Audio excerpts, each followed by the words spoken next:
Y como bien decíamos ya ahorita que comentaba Paulo, y esto podemos nosotros estar dirigiendo nuestro conato con ideas verdaderas o con ideas falsas. No podemos estarlo dirigiendo con ideas confusas. Entonces poníamos el ejemplo del avaro o poníamos el ejemplo del envidioso, que también tiene una idea confusa de sí. Pero hay una serie de fenómenos también muy importantes para Spinoza que nos van a estar explicando qué es lo que ocurre con la ambición. Por una parte, el aprecio o el desprecio de los demás hacia mis actos aumenta o disminuye mi poder. O sea, no soy indiferente a lo que los demás piensan acerca de mi propia actividad y lo que yo hago, porque eso o me ayuda a mí a que yo sienta más poder, o a que aumente mi poder y que me sienta más alegre, o bien disminuye mi poder, lo oprime y entonces yo me siento triste. Y esto sobre mis propios actos, ¿no? Así como igual sobre lo demás. Entonces, no soy indiferente a lo que los demás dicen. Spinoza va a llamar satisfacción de sí o contento de sí a la alegría en quien se representa a sí mismo como causa de su aumento de poder o de perfeccionamiento. La satisfacción de sí para Spinoza es la mayor alegría que nosotros podemos tener. No es beatitud, no, es la mayor alegría. Esto es alegría. Recuerden lo que estamos planteando aquí, la diferencia entre estos aumentos, disminuciones, alegría, tristeza y la beatitud. ¿Sí? Entonces, la mayor alegría que podemos nosotros tener es la satisfacción de sí. ¿Por qué? Porque cuando yo hago algo que me alegra, aumenta mi poder. Y si yo me siento, me veo a mí mismo como la causa de mi propio aumento de poder, entonces es un doble aumento del poder. Y esto hace una una alegría doble, ¿no? A partir de es que pensemos nosotros en la satisfacción que tenemos cuando completamos algo, cuando ganamos algo, cuando conquistamos algo, etcétera, etcétera, ¿no? Esa es la mayor alegría que piensa Spinoza. Ahora, fíjense, hay un fenómeno muy curioso, ahora, a partir de estos mismos mecanismos, ¿no? El proceso es de que vamos a estar buscando entonces satisfacción de sí. No solamente voy a estar buscando ser alegre, sino que ahora voy a estar buscando estas alegrías en donde me voy a estar representando a mí mismo como causa de mi aumento de poder. Entonces, ¿por qué? Pues porque son las que me dan más placer, ¿no? Me dan más alegría y me hacen crecer, ¿no? Por ejemplo, la diferencia que va a estar poniendo Spinoza entre placer y alegría es que el placer es sobre todo algo local. Por ejemplo, siento un placer pues, al beber el café, pero sentiría yo alegría en cuanto todo mi cuerpo es el que se emociona, ¿no? Digamos, con el café, ¿no? Entonces, esa sería sobre todo, ¿no? El placer y el dolor son locales, mientras que la alegría y la tristeza, digamos, como son generales o holísticos o completos, ¿no? De todo. Entonces, por una parte, entonces voy a estar buscando ya directamente más satisfacción de mí, precisamente buscándome como causa de las distintas cosas. Y nos va a decir también Spinoza, va a estar afirmando que cualquier pasión va a ser mucho más fuerte si es deseada colectivamente. No, pues quienes las desean e imaginan que obtendrán grandes alegrías, porque voy a conseguir la alegría, por ejemplo, o sea, pensemos, ese es como el objetivo de los distintos comerciales de la mercadotecnia. Precisamente uno de los grandes, un tiempo trabajé en agencias de publicidad. Bueno, uno se dedica de todo en esta vida, pero bueno. Entonces, pero uno de los objetivos es eso, es precisamente generar la idea de que de deseos colectivos. Y aún más si solamente unos cuantos lo van a conseguir. ¿Sí? Entonces, es un deseo que todo el mundo quiere y entonces te van a mirar con envidia cuando te vean a ti tener esa cosa, sea lo que sea. ¿No? Y con eso se mueve en gran medida el Facebook y las redes sociales, el Instagram y las que ustedes quieran, ¿no?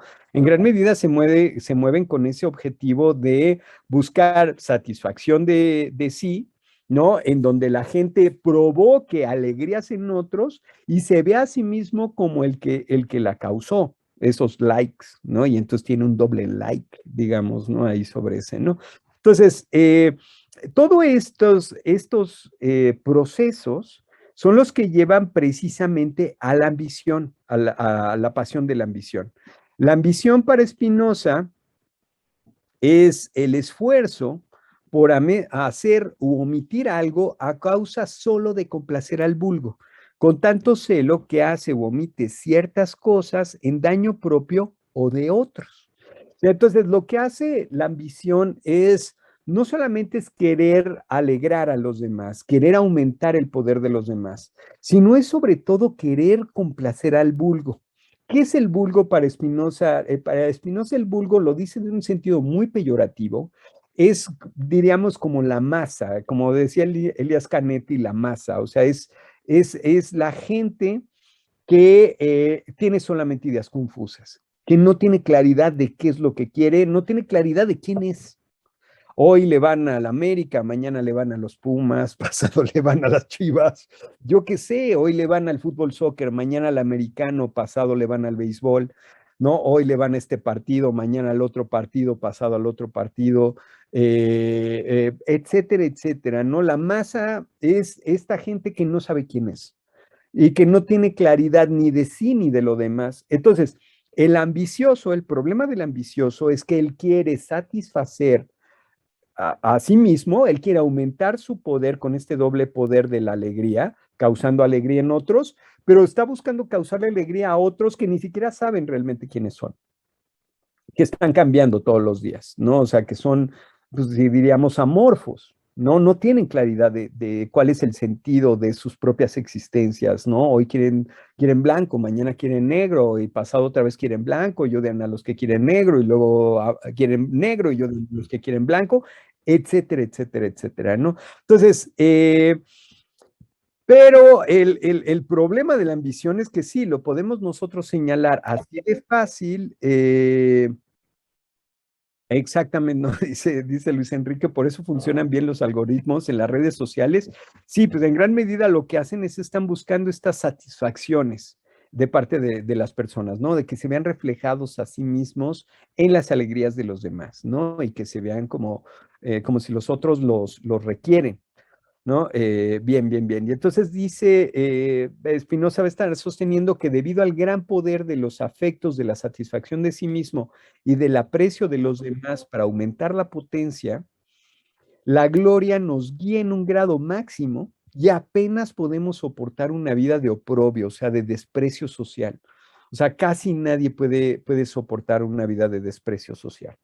¿No? Es más fácil, mejor abandonar la misma sociedad y irse a la montaña o irse a vivir a la playa perdida de Dios o yo qué sé, que estar en medio de una sociedad que te desprecia, que te aborrece, que te odia, ¿no? Que te persigue, ¿no? Entonces, hay una gran presión social precisamente para, pues, en esta búsqueda de alegrías.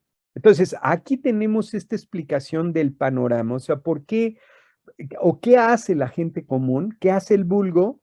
Pues el vulgo precisamente está buscando su satisfacción de sí a través de agradar a los otros, pero estamos hablando de personas que no saben quiénes son, de personas que están confundiendo su naturaleza con objetos. Por ejemplo, el avaro, que lo confunde con el dinero, o las personas que lo confunden con un coche, o lo confunden con un vestido, o lo confunden con una vacación, o lo confunden con un puesto de trabajo, o lo confunden, etcétera, etcétera, etcétera. ¿Sí? Entonces, lo que va a suceder es que precisamente esta gente es extremadamente fluctuante. No saben qué quieren, no tienen una idea clara de qué perseguir y el gran problema es que se van a estar oprimiendo unos a los otros, ¿no? Ese es el gran problema que va a ocurrir aquí, ¿no? Entonces nos dice Alejandra, me llama la atención esta parte de la identidad.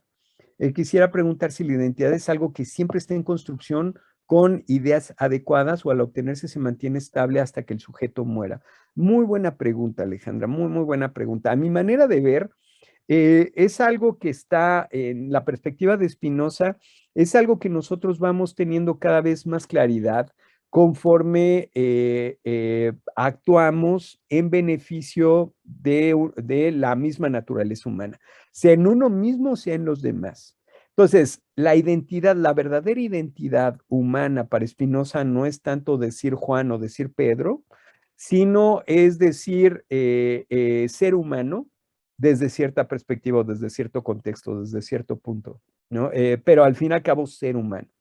Entonces, no es secundario o terciario decir varón, mujer, Juan, Pedro, mexicano, norteamericano, etcétera, ¿no? Eso ya sería muy secundario. O sea, la verdadera identidad humana es una identidad en cuanto ser humano. ¿Y qué es ser humano? Es otra vez es este esfuerzo por perseverar en nuestro ser, sobre todo guiado por ideas adecuadas, ¿no? Esto es lo que nos hace más humanos todavía, más que las ideas inadecuadas. Y al hablar de ideas adecuadas, estamos hablando, por ejemplo, de educación, estamos hablando de ciencia, estamos hablando de solidaridad, de muchas de estas cosas, ¿no? Que esa va a ser la propuesta. Ahora vamos a ir a eso, vamos a ir a eso. Estando viendo el tiempo, todavía nos queda media horita. Mm, Bien, entonces vamos para allá, pero muy bien. A mí me parece que la cuestión otra vez, si volvemos a este, con el que abrimos, ¿no? Nosotros, ¿no? Decíamos este pasaje, ¿no? Volvamos a leerlo con el que abríamos este pasaje del Tratado Teológico Político que dice, el gran secreto del régimen monárquico y su máximo interés consisten en mantener engañados a los hombres y en disfrazar, bajo el precioso nombre de religión, el miedo con el que se los quiere controlar, al fin de que luchen por su esclavitud como si se tratara de su salvación. Ay, perdón, es que ya le piqué mal. Y no consideren una ignominia, sino el máximo honor dar su sangre y su alma para orgullo de un solo hombre. Entonces, por esto, aquí lo que tenemos entonces, hay un engaño, ¿no? De parte de la religión y del régimen monárquico. El engaño viene de parte del régimen monárquico o de los líderes que van a usar la religión precisamente para controlar al vulgo con el miedo. ¿Con el miedo a qué? El miedo a la exclusión social, el miedo al rechazo social, al oprobio. Ese es el miedo con el que se les va a estar controlando. ¿Para qué? Pues para que confundan su salvación con su esclavitud, ¿no? Pensemos nosotros bueno, esto es el siglo XVII, ¿no? Y nosotros tenemos la suerte, bueno, en general en América Latina tenemos la suerte de que no somos sociedades monárquicas, pero pues pensemos en el consumismo, en esta búsqueda de que estemos nosotros atados persiguiendo siempre el producto de moda, ¿no? El nuevo producto, la nueva cosa, etcétera, y confundiendo nuestra identidad con todos estos objetos, con estas cosas, ¿no? Bien, entonces nos dice Spinoza aquí en este prefacio del Tratado Teológico Político, va a estar tomando la imagen que hace Quinto Curcio de Alejandro Magno, un Alejandro Magno que ya hizo grandes conquistas, que tiene unos ejércitos ya completamente cansados, ya están exhaustos, ya se quieren regresar a casa, ok, ya el niño ya logró lo que quería, ¿no? Perfecto, pero no, Alejandro Magno quiere más. O sea, es el orgullo de Alejandro. Entonces, el ejemplo es Alejandro Magno, pero pues Spinoza está pensando también en los distintos monarcas, ¿no? Está pensando pues en su caso concreto, pues seguramente en Guillermo III de Orange, ¿no? Y en otros. Pero para Spinoza la religión cristiana profesa los principios de la verdadera vida, que son el amor al prójimo como a uno mismo, la fidelidad a todos los seres humanos, el freno a las pasiones negativas y el amor por la vida pacífica. Esta sería la propuesta moral de Spinoza, ¿no? Que coincide, pues, según él, con la religión cristiana. Pero las religiones imaginativas, o sea, el calvinismo, el catolicismo, el luteranismo, etcétera, fomentan las jerarquías y los odios entre los hombres, fomentan la desigualdad, la envidia y la destrucción. Entonces, lo que van a estar haciendo estas distintas religiones, bueno, les llamamos aquí, les llamo yo estas religiones imaginativas, Spinoza no usa el término, pero yo creo que lo podemos usar sobre todo porque son religiones elaboradas o construidas con ideas confusas. Entonces nos va a decir Spinoza que los falsos religiosos Administran jerárquicamente el reconocimiento y los honores para personas ambiciosas. Bueno, estas no son palabras de Spinoza, estas son mías, pero digamos, estamos haciendo ahí un resumen en gran medida de lo que va a plantear el Tratado Teológico Político. Es que estos falsos religiosos administran jerárquicamente el reconocimiento y los honores para personas ambiciosas que no tienen una idea adecuada de sí mismos, de manera que obtengan una identidad a cambio de la cesión de su ingenio y voluntad y de su, pues, claro, de todas sus acciones y sus pensamientos. Entonces engañan a las personas ya de por sí ambiciosas para que estos confundan sus ambiciones personales con las ambiciones del monarca. Sí, entonces el engaño afirma que el rey es designado por un Dios trascendente y legislador y que los apreciará si le ceden su vida y su alma. Así creerán alcanzar los máximos honores dando su vida por él, a la vez que temerán los mayores suplicios si no lo hacen. ¿Sí? Entonces, esta es en gran medida la razón de por qué nos esforzamos por nuestra esclavitud como si fuera nuestra salvación, porque somos engañados, pero en gran medida por nosotros mismos, nos queremos engañar. ¿No? Bueno, igual aquí voy a acabar balconeando a mi familia y todo, ¿no? Pero bueno, una tía muy querida y muy querida por mí, eh, se la pasaba cambiando a cada rato de religión, ¿no? Y entonces una semana era de una religión y la siguiente semana era de la otra religión y luego era de la otra y así, y todos le sacaban dinero, ¿no? Y así, ¿no? Como funciona también, ¿no? Pero el problema era que no veía que más bien era ella la que quería estar creyendo antes que las mismas propuestas de estas distintas religiones imaginativas. ¿No? Y eso lo vemos en muchos lugares, ¿no? No solamente, pues ahí, cada quien tiene sus ejemplos, ¿no? La cuestión es sobre todo que están aprovechando ya la ambición que traen las distintas personas. No es que el engaño sea porque yo te voy a meter a ti la ambición. Fíjense que esa es la parte también bien interesante. O sea, a mí lo que me parece el realismo detrás de estos autores como Spinoza, bueno, como Maquiavelo, como otros tantos, es que precisamente no es una cuestión como, ah, ya llegaron y nos engañaron todos, ¿no? Qué malos son, ¿no? Sino que somos nosotros mismos los que estamos buscando engañarnos. Somos los que no queremos ver la verdad, no queremos ver que esta persona es una persona de carne y hueso, común y corriente. Nuestro gusto, los latinoamericanos, el gusto tan grande que tenemos por todos los líderes políticos o los líderes religiosos. No tenemos esta tendencia a, si no lo hay, lo creamos nosotros, lo inventamos. Y lo vemos también en el mundo académico, esas ansias por crear profesores o profesoras non plus ultra, ¿no? Y pues no sé, es como si estamos buscando pues otra vez a Jesús, ¿no? Detrás de cada uno de estos distintos personajes, ¿no? Entonces, aquí la propuesta es que estos falsos religiosos administran las ambiciones personales y hacen creer que la ambición personal o saben cómo traducir la ambición del monarca en ambiciones personales de los súbditos. ¿Sí? Y lo vemos en este sentido, por ejemplo, lo vemos pues, precisamente en pues bueno, en muchas perspectivas, no lo podemos estar viendo, entonces igual para, entonces dice Andrea, como en la película Canoa, que a su vez está basada en sucesos reales, muy bien, como el ejemplo de la película Canoa, ¿se acuerdan, no?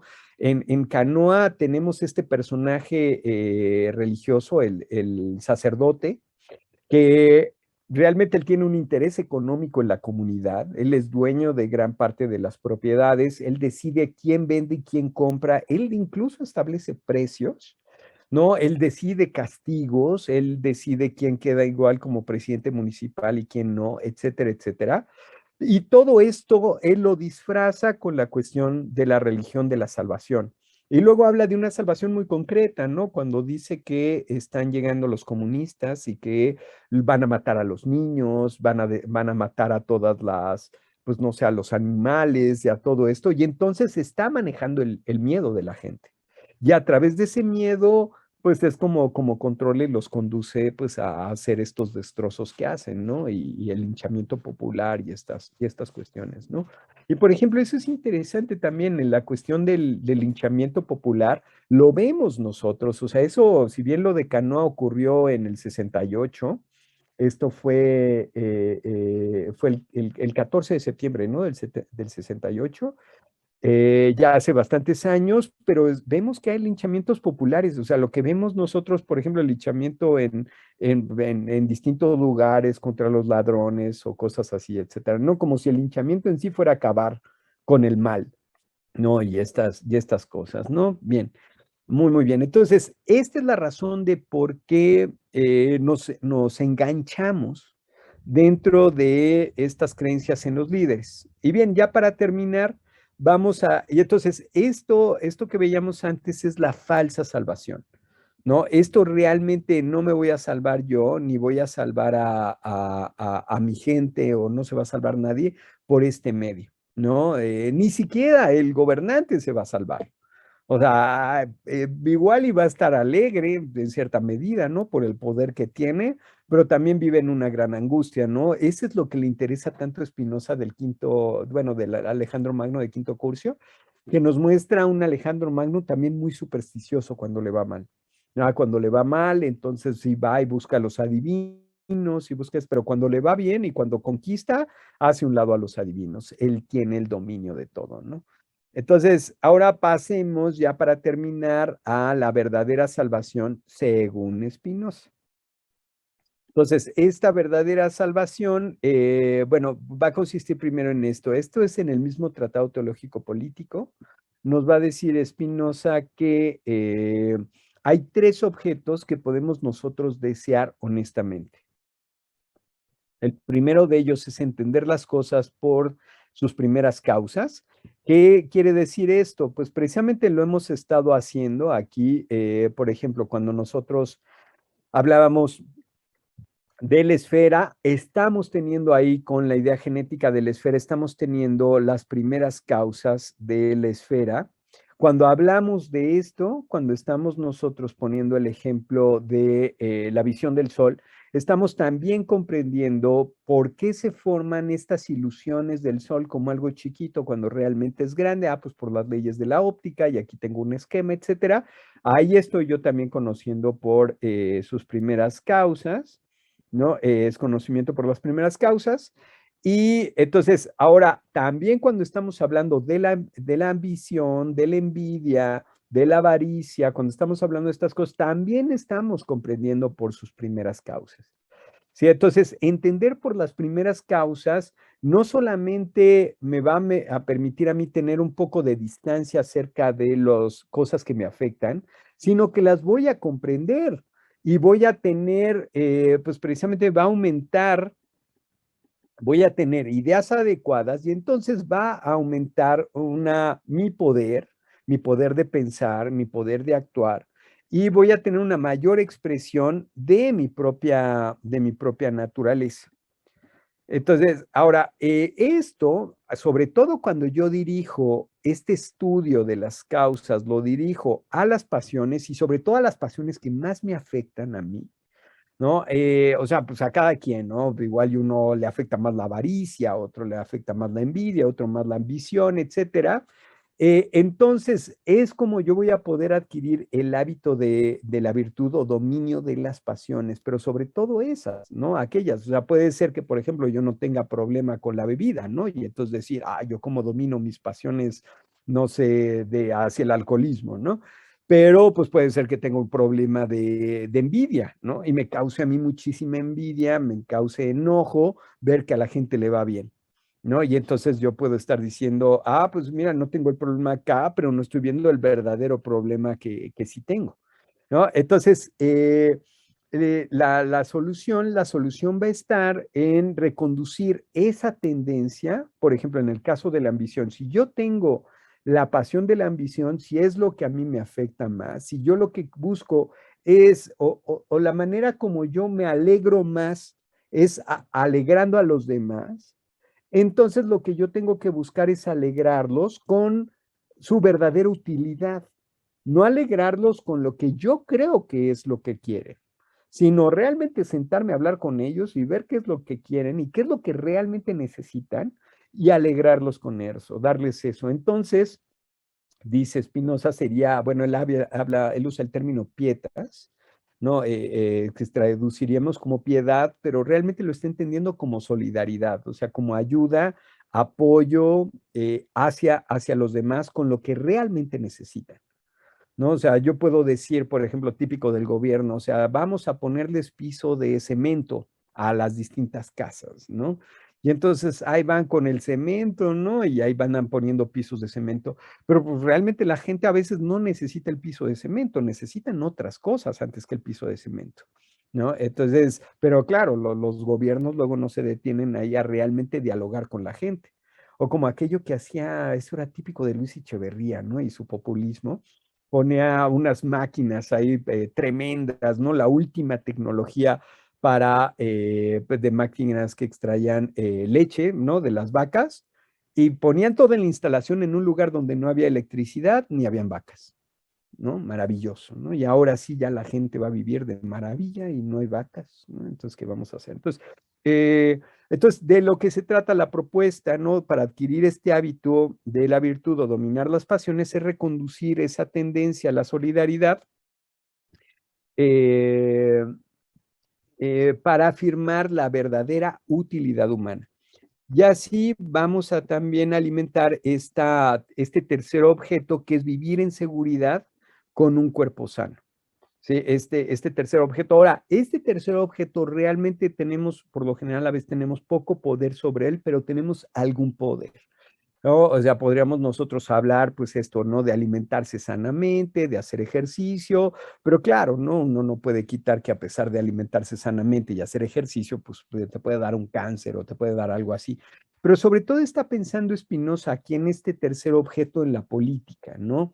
Y aquí es en donde nos estaba preguntando Alejandra, precisamente nos decía, ¿cuál es la relación entre estas afecciones y la conformación de una comunidad o de un estado? Porque al tener efectos en los otros, como la imposición de tristezas en los otros, me imagino que se rompe la armonía que debería perdurar en los otros. Entonces, ya ahora sí, ya respondemos a esta pregunta. La propuesta política de Spinoza es una propuesta que, si bien se va a estar apoyando en gran medida en cuestiones que afirma Hobbes, él lo que va a estar haciendo es una propuesta ya un tanto diferente porque va a decir que no solo es posible lograr un estado seguro y libre, sino que debe ser el objetivo. O sea, el objetivo del Estado es la seguridad y la libertad de sus ciudadanos, no solamente la seguridad. En Hobbes lo que tenemos Hobbes lo va a plantear como un dilema. O tienes seguridad o tienes libertad, pero no puedes tener las dos cosas, ¿no? Tú escoge, ¿no? Y la propuesta de Hobbes es precisamente, ok, cedo mi libertad a cambio de obtener seguridad. En cambio, la propuesta política de Spinoza es tanto libertad como seguridad, las dos cosas. ¿Y cómo voy a conseguir esa libertad? Precisamente dando la verdadera utilidad humana, ¿no? Que va a estar pensando. Ahora, esto lo puede plantear Spinoza por la cuestión de la inmanencia también, eso es importante, ¿no? La diferencia con la trascendencia. Pero bien, como ya está viendo ahí Alejandra en esta pregunta que estás formulando, que es muy importante, es que, pues precisamente, por ejemplo, en el caso de la monarquía, lo que tenemos es entonces un engaño sobre la multitud que se va a conservar ignorante. ¿Para qué? Para poder mantener el engaño. Si la multitud se da cuenta, bueno, si deja de ser un vulgo y pasa a ser una multitud, Spinoza es muy interesante en el tratado político, va a usar ese término. Y ya después Negri y otros van a ser felices y de ahí lo van a estar tomando. La diferencia entre el vulgo entonces es esa masa de gente que no tiene una identidad, que no sabe quiénes son, no saben realmente cuál es su utilidad. Y en cambio la multitud es un grupo de personas organizadas que sí tienen una idea clara de qué es lo que quieren, de quiénes son y qué es lo que quieren, qué es lo que necesitan. Igual tampoco es, crean ustedes, bueno, la multitud es un grupo de científicos, ¿no? O sea, la multitud es simplemente un grupo de personas autoorganizadas. Por ejemplo, un colectivo bien organizado, en donde haya democracia, en donde haya igualdad y haya respeto por iguales, ¿no? Y haya opinión de todos, en una cooperativa, en donde también hay un equilibrio y hay una horizontalidad de poder. Ese es el tipo de multitudes en las que está pensando Spinoza. Bueno, no habían como tales cooperativas, ¿no? Pero es en lo que estaría pensando, ¿no? Eso. Eh, a diferencia del vulgo. El vulgo es la masa amorfa que no sabe qué quiere y que se está moviendo de un lado, está moviendo del otro y que lo pueden manipular de una manera muy fácil.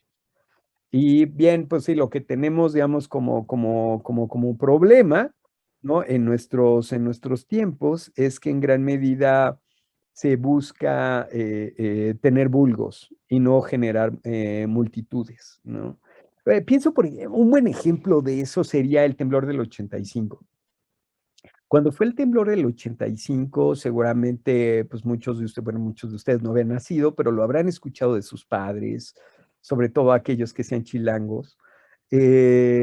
Habrán escuchado, bueno, lo que sucedió durante 3 días colapsó completamente el Estado mexicano. O sea, fue el temblor y durante 3 días nadie sabía nada de nada.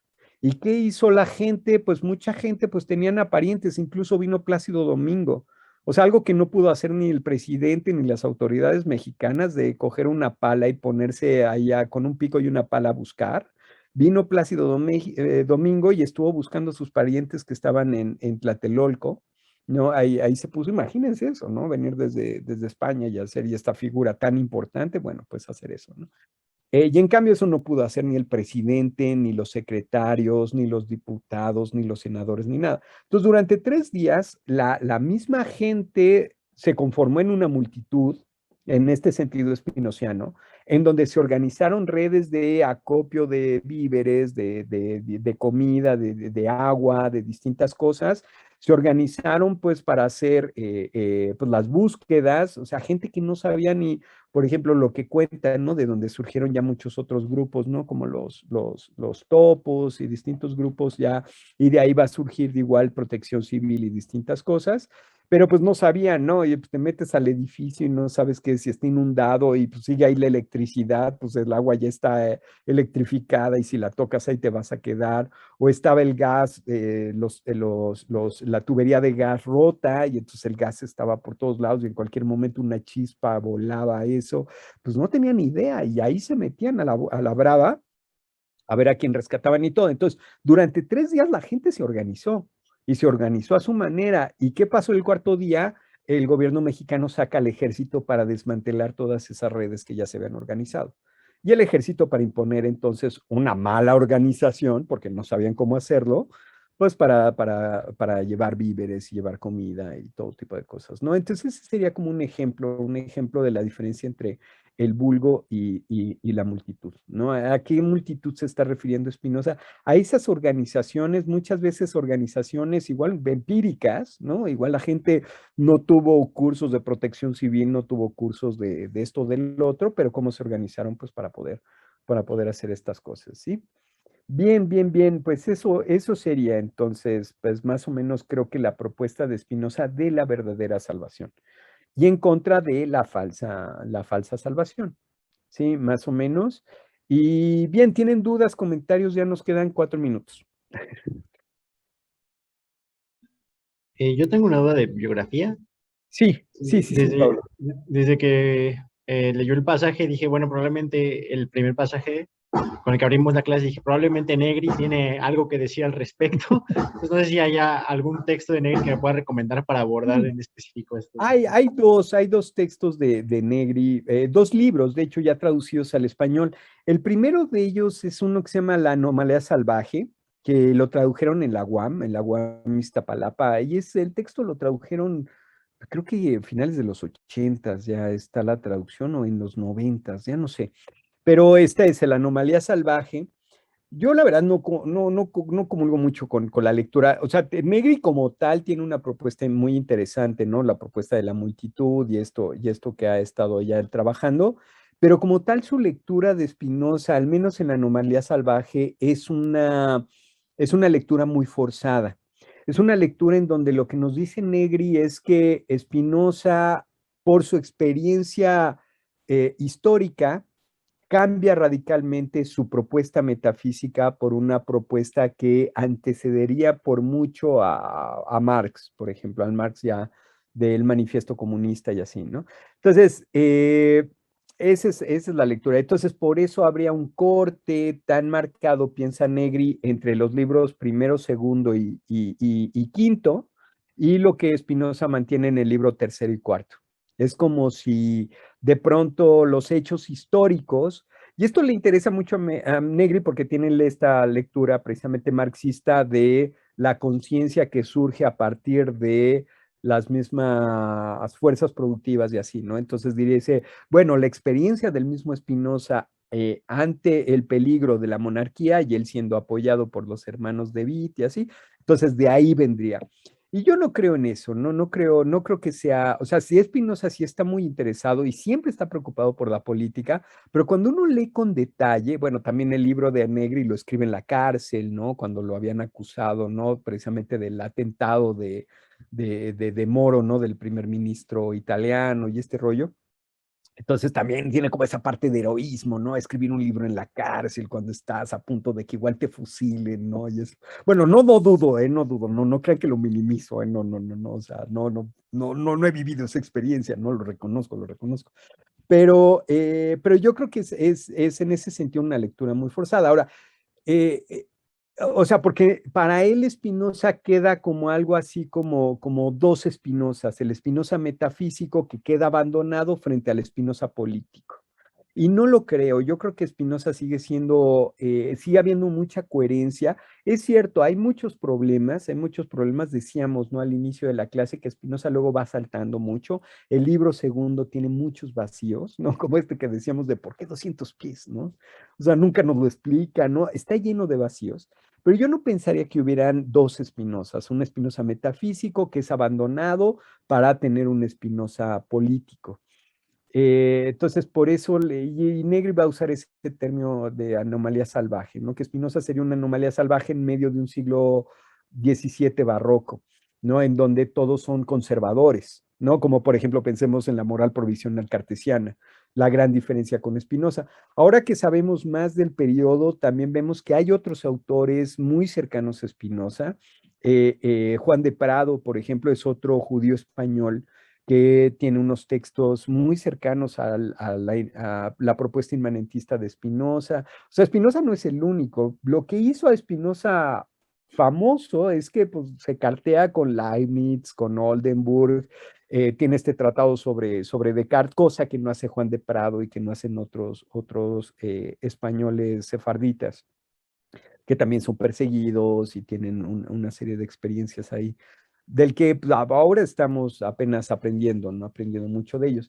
Entonces, pero bueno, estaría el texto de Negri, precisamente es el de la anomalía salvaje, y luego hay otro que se llama la anomalía revisitada, una cosa así, porque a Negri, pues esto que yo les digo no es que sean solo mis ideas, ¿no? O sea, mucho, pues le llovieron las críticas a Negri, ¿no? De parte sobre todo de los espinocianos franceses, muchos de ellos, todos a raíz de Althusser, ¿no? Althusser, cuando viene este gran problema para el marxismo histórico, bueno, para el comunismo histórico, en cuanto a que ven, por ejemplo, la invasión de República Checa y de distintos lugares por parte del Estado soviético, y donde se dan cuenta, bueno, pues ya lo había dicho desde cuando lo había dicho precisamente Trotsky, ¿no? Pero bueno, digamos que en los años 50, años 60 se dan cuenta y dicen, no, es que sí es cierto, el Estado soviético es un Estado imperialista más, ¿no? No está realmente realizando, ¿no? La propuesta marxista, ¿no? Del internacional. Es simplemente una nación más, un imperio más, ¿no? No quiere realmente el internacional. Entonces, ahí lo que van a proponer muchos, entre ellos, primero que nada, Althusser, va a decir, es que hay que volver al Marx de juventud, ¿no? Al Marx anterior al Capital. Y luego entonces va a venir también ahí la propuesta de ver, oye, Marx, uno de los autores que más lee como loco es Spinoza. hace todas estas anotaciones del Tratado Teológico Político, entonces también va a venir la propuesta, hay que leer a Spinoza, pero al Spinoza político, cosa que no se había leído. Se había leído mucho la ética, el libro primero, el libro segundo, se había leído el libro quinto, pero nadie había pelado ni al libro tercero ni al libro cuarto, y nadie había pelado ni el Tratado Teológico Político ni el Tratado Político. ¿Por qué? Porque los veían como versiones de Hobbes, versiones de la política de Hobbes, ¿no? Entonces dice Luis Enrique lo mismo que el volver al Freud de Lacan, exactamente, entonces así también. Sí, sería más o menos así. Entonces viene este interés, hay estos, Macegón y está, pues todos estos otros grandes pensadores, Macheray, ¿no? Están todos estos pensadores franceses que se dedican ya a leer con cuidado la obra política de Spinoza, muchos guiados también por la lectura que Marx había hecho del Tratado Teológico Político, pero estos ya son los años 60, los años 70. Entonces, son estos los que van a criticar directamente a Negri. Y van a decir, espera, o sea, no es tan fácil, ¿no? O sea, no es que de repente tuvo una iluminación y dijo, ya, voy a abandonar la metafísica y ahora me dedico a la política real. No, o sea, va de la mano, o sea, Spinoza nunca abandona la metafísica, nunca abandona la posición inmanentista, nunca, y es importantísima, ¿no? En su propuesta. Entonces estarían esa obra de Negri. Sí, y es interesante. Entonces tiene este segundo libro, ese está publicado, es que ahorita no lo tengo aquí en la mano, pero ese está publicado junto con las objeciones y las discusiones que tiene precisamente con los franceses. ¿No? Y es muy interesante y Negri pues, es alguien muy brillante, entonces también Negri dice, bueno, pues tienen razón aquí, tienen razón acá, pero acá yo sí tengo razón, ¿no? Y eso, ¿no? Entonces muy interesante esa discusión, muy bien, Pablo. Entonces ahí deben de estar eso. Sí les di este sitio, ¿no? Este sitio, no digan que se los di, ¿no? Pero ahí está este sitio. En donde pueden ustedes, pues ahí encontrar cantidad de material, ¿no? Cantidad de material, ¿no? En donde se meten y ahí buscan, sobre todo son cosas en inglés, en francés, hay cosas en alemán, hay cosas en español y en otros idiomas, pero sobre todo son cosas en inglés, ¿no? Entonces, ahí igual, ¿no? No los vayan a vender porque entonces sí, ya es piratería. Sí, entonces muy bien, muy bien. Otras dudas, otros comentarios, otras cosas que Yo tengan. solo quería comentar que estaba trabajando un poco en internet, ya, que igual, bueno, como son dos folios de Spinoza, no lo sé, no les he subido la calificación, pero en cuanto pues, ya entreguen el segundo, ya poder subirla, porque si subo ahorita la calificación de solo uno, pues les tendría que poner 10 y luego ya más adelante no podría volver a calificar. Ok, entonces sí, porque aquí les puedo poner igual, los podemos poner el 20, ¿no? Para que sean los dos folios, valgan los 20 puntos, ¿no? Sí, No los tengo. pero como aún no entregan el segundo. Ok, ok, perfecto, muy bien, muy bien, mil gracias, mil gracias, Luis Enrique. Perfecto. ¿Otras dudas, otros comentarios por ahí? Sí, Daniel. Josafat. Sí, Bueno, yo adelante. nomás quería preguntar si al final Spinoza con su propuesta ética y política presupone o admite que sí hay una cierta libertad humana o un libre albedrío. Muy bien, muy bien. Él va a rechazar que haya libre albedrío, o sea, toda voluntad siempre está determinada, siempre hay causas detrás, siempre, pero somos libres en la medida, no en que decidimos de la nada, sino en la medida en que decidimos según nuestra sola naturaleza. O sea, decidimos en beneficio humano, es cuando somos libres. Y cuando estamos decidiendo por presiones, como el caso del avaro, del ambicioso o del envidioso, realmente no estamos siendo libres, no estamos siendo esclavos. Ahora, eso no quita que seamos culpables del daño que hacemos y que ese daño nos sea imputable y que nos pueda castigar.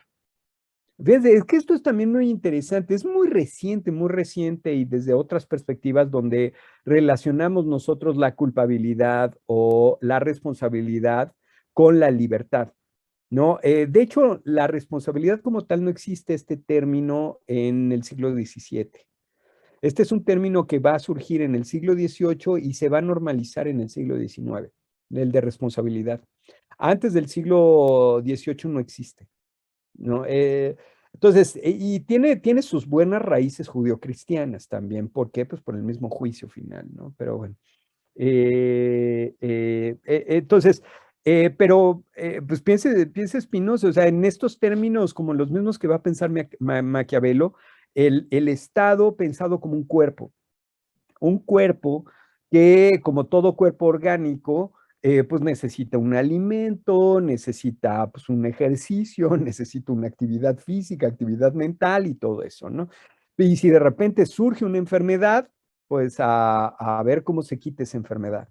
Entonces, pues por ejemplo, es lo que va a estar pensando es que una persona que viola la ley es como una enfermedad, es como un virus, ¿no? Entonces lo que tienes que hacer es extirparlo o ya sea reeducarlo, pero de que lo tienes que castigar, pero con vistas precisamente a evitar que el daño o a resarcir el daño que causó, ¿no? Esto no, y no importa las causas que llevaron a esa persona a hacer el daño, ¿no? Lo que importa es evitar que cause más daño desde la perspectiva de Spinoza, que es en esta línea de Maquiavelo o del mismo Hobbes también. Y lo que vas a hacer es castigar en función de evitar más daño y resarcir ese daño. ¿Sí?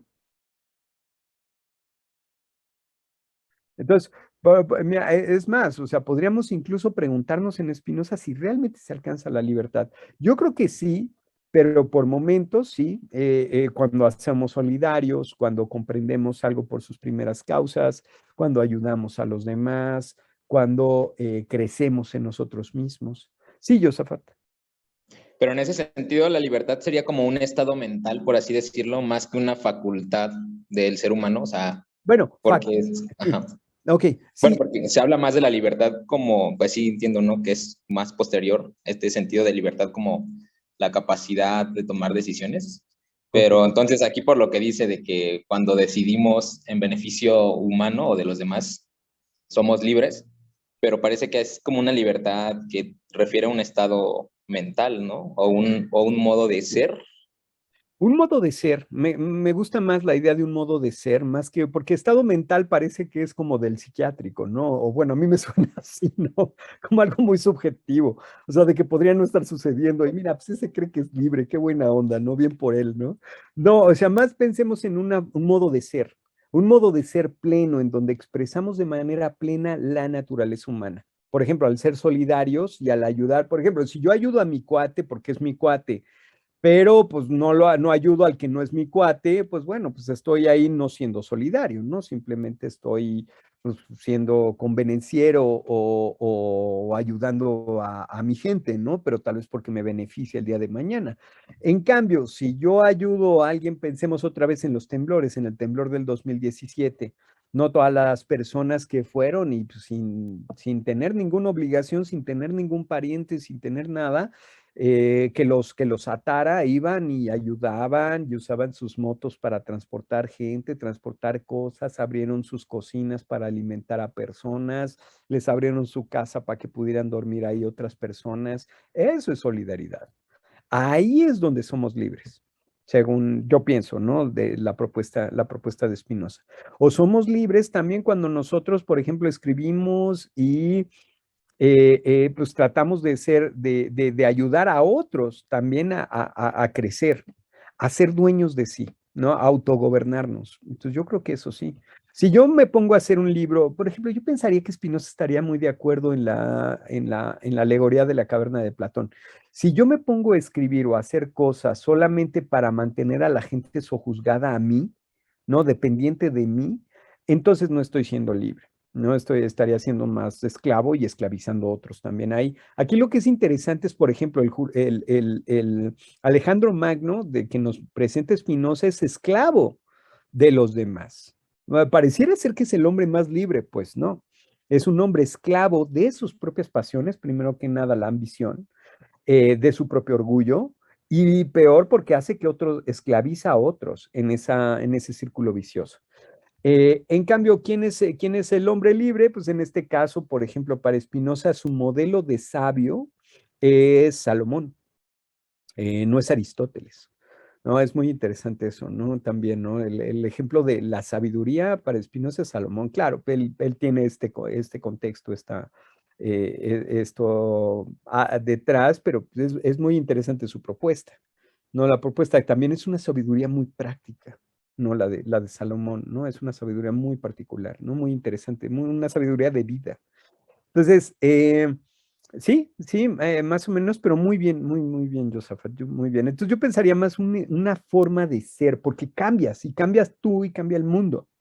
No es el mismo el mundo con gente solidaria que sin gente solidaria.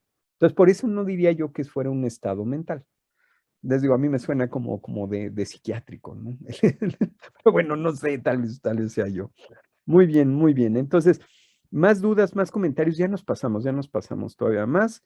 Entonces, pues hay muchas gracias por conectarse y por sus comentarios y sus dudas y por estar aquí atentos y pendientes. Y igual a quienes encendieron sus cámaras, muchísimas gracias. A Alejandra Martínez, a Alejandro Smith, a Paulo, a Luis Enrique, a quienes también ahí prendieron por ahí sus cámaras, pues muchas gracias ahí por encenderlas.